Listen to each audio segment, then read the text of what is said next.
Hello everyone, my name is Cherie, and this is the 31-day horror movie challenge.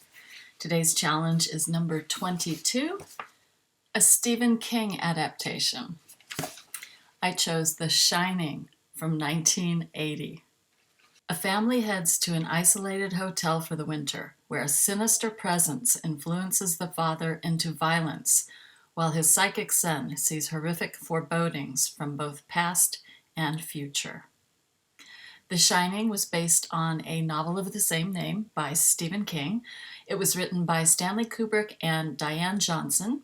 It was directed by Stanley Kubrick, and it stars Jack Nicholson, Shelley Duvall, Scatman Crothers, and Danny Lloyd.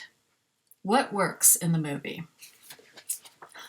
All right, well, this is the third time I've seen The Shining, and I get something out of it different every time. I think the basic premise is what makes this truly horrific.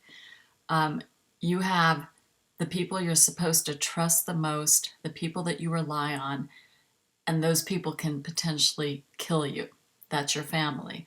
I don't know why there aren't more horror movies like this, but it's just like a great concept.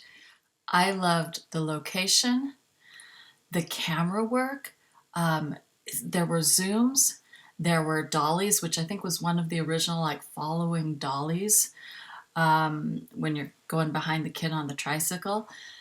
There was the movement inside the maze, and I want to research what lens they were using because it seemed like the maze was doing really kind of like crazy stuff as they were moving through it. And I know that has something to do with the lenses they were using, but it was just very eerie.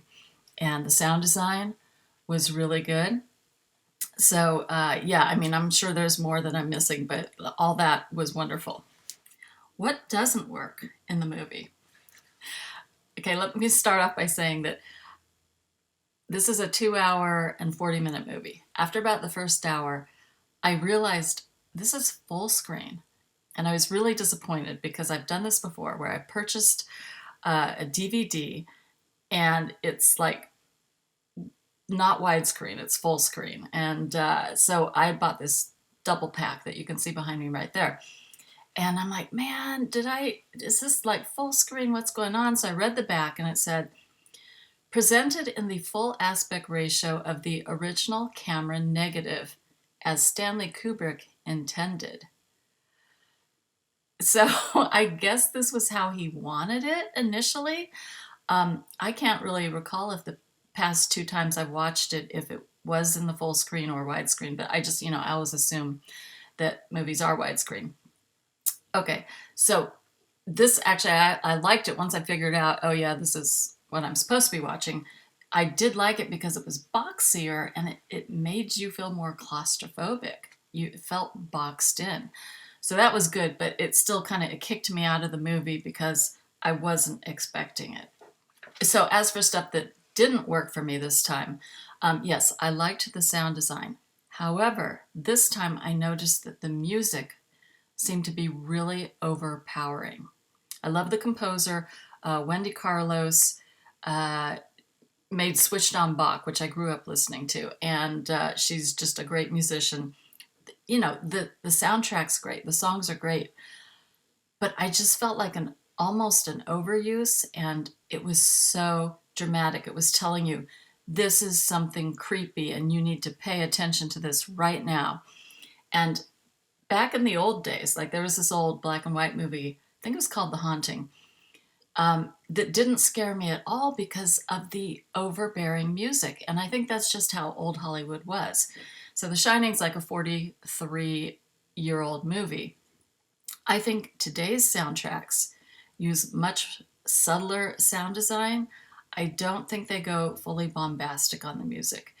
And so I noticed it and it was like, oh, wow, this is just a little dramatic. Another thing, and this has kind of always been a thing with me, I never bought that Jack Nicholson and Shelley Duvall were a couple. They just, they never seemed like it was like a real relationship in the past.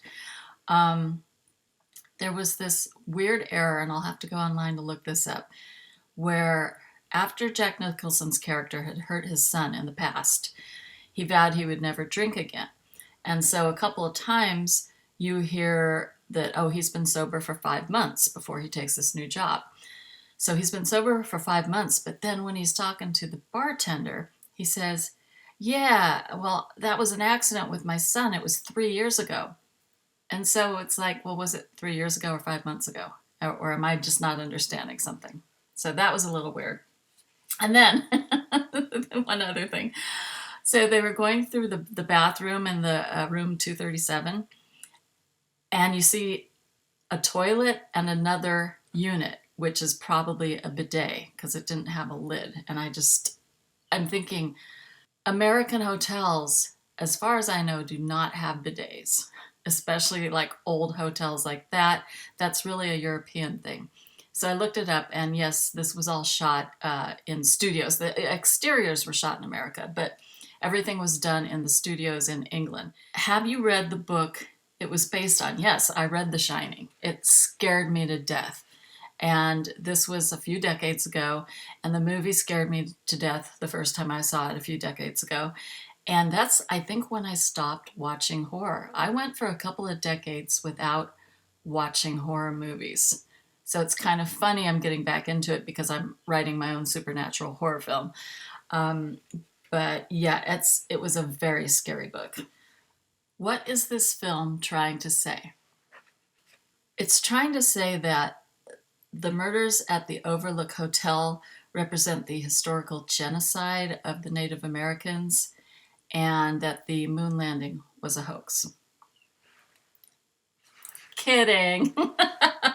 I actually think it's trying to say, listen to your gut, listen to your instincts, because that's kind of what The Shining is. If you go back, I think in Dr. Sleep they talk more about it, but it's like, kids have The Shining, but then it goes away, but some people retain it. And I think it's just that gut instinct that, you can call it psychic, but there's something that we are in tune with when we're younger that we kind of lose.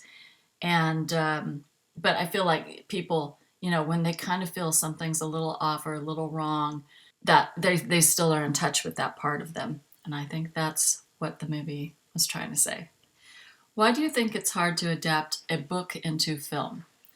Well, books are really long, and if you adapted everything like word for word, page for page, you would have miniseries. You wouldn't have like a 2-hour to 3-hour movie. Also, books go into characters' minds, like what they're thinking. So in order to translate that, you would have to do voiceovers, which is something you kind of want to avoid in general. So it's just you have to cut a lot of stuff, and you have to do a lean, tight story. Now, I am actually going to be adapting a book for NaNoWriMo 2023, so that's November. I'm going to adapt She, A History of Adventure. And so it'll be really interesting. I'm going to do a chapter a day because I think there are about 29 chapters. And get rid of all the excess and just try to make it a really great action adventure screenplay. I'm going to be watching a lot of action adventure movies next month too.